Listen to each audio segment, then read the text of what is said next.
Hello everyone, welcome to my YouTube channel.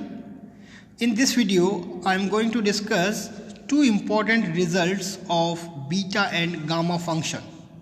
So the first result is to prove integral 0 to pi by 2 cos theta power m into sin theta power n d theta is equal to gamma m plus 1 by 2 into gamma n plus 1 by 2 upon twice gamma m plus n plus 2 by 2. This is an important result. We frequently use this result in calculus. Now to prove this result, we use two properties of beta and gamma function. So we know from the trigonometric form of beta function that beta mn is equal to 2 times integral 0 to pi by 2 cos theta power 2m minus 1 into sin theta power 2n minus 1 d theta. This result is called trigonometric form of beta function. We already derived this result in properties of beta function. Further, from relation between beta and gamma function, we have beta mn is equal to gamma n upon gamma m plus n. So these two results we use to establish the given relation. Now from equation first and second, left hand sides are equal, so right hand sides are also equal. So equating the right hand side of equation first and second, we get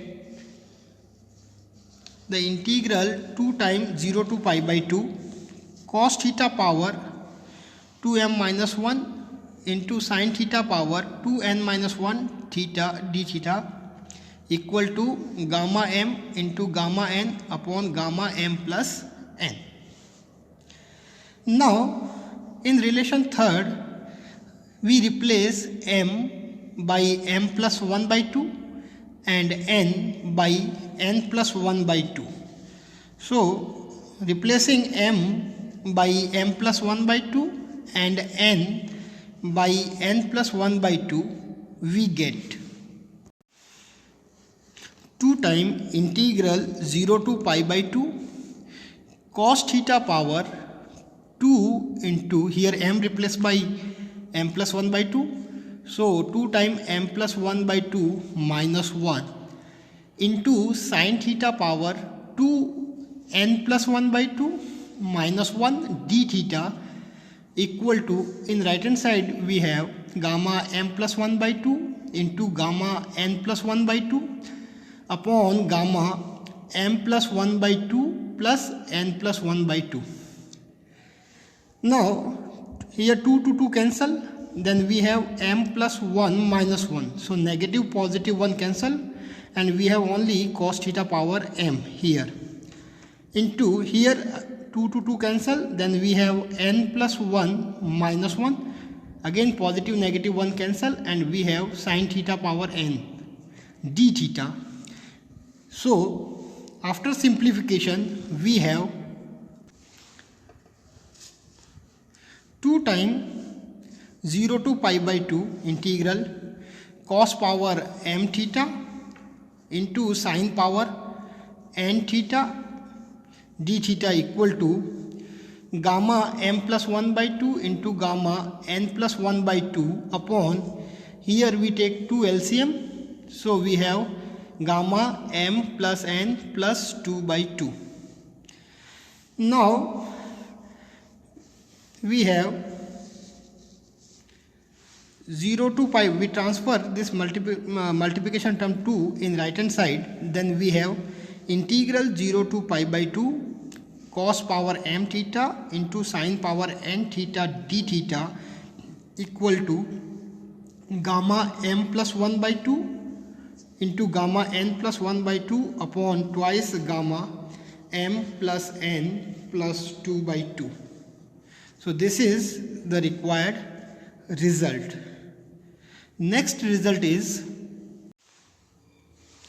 prove that gamma n into gamma 1 minus n is equal to pi upon sine n pi, where n is lying between 0 to 1. To establish this result, again we use two properties of beta functions. So we have from improper integral form of beta function that beta mn equal to 0 integral 0 to infinite x power n minus 1 upon 1 plus x whole power m plus n dx. This result is called improper integral form of beta function. We already derived this result in the properties of beta function.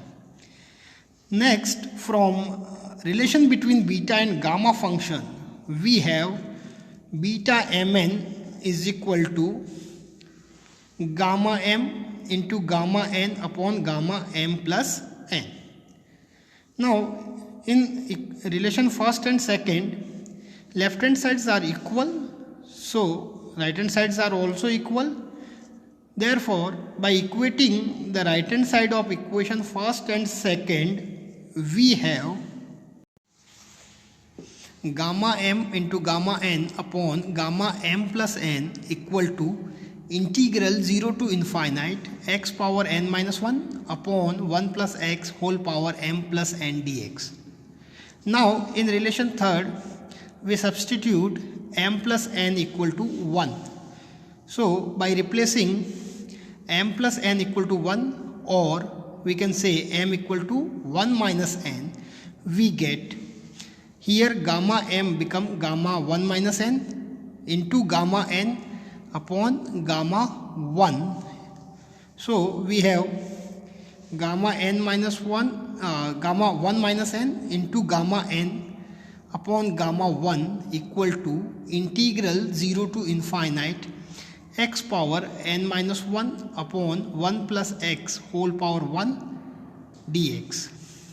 Now gamma 1 is 1, so we have gamma n into gamma 1 minus n equal to integral 0 to infinite x power n minus 1 upon 1 plus x dx. Now from the residue theorem of complex analysis, we have a result integral 0 to infinite x power n minus 1 upon 1 plus x dx is equal to pi upon sine n pi. This result we have from the residue theorem of complex analysis. So putting the value of this integral from equation 5 into equation 4, we get gamma n into gamma 1 minus n is equal to value of integral is pi upon sine n pi, where n is lying between 0 to 1. So this is another important result, that gamma n into gamma 1 minus n is equal to pi upon sine n pi. So these are two important results of beta and gamma function. We use these results in coming problems. So in next video, we will take a few examples, numerical problems on gamma function. So see you in next video. Thank you.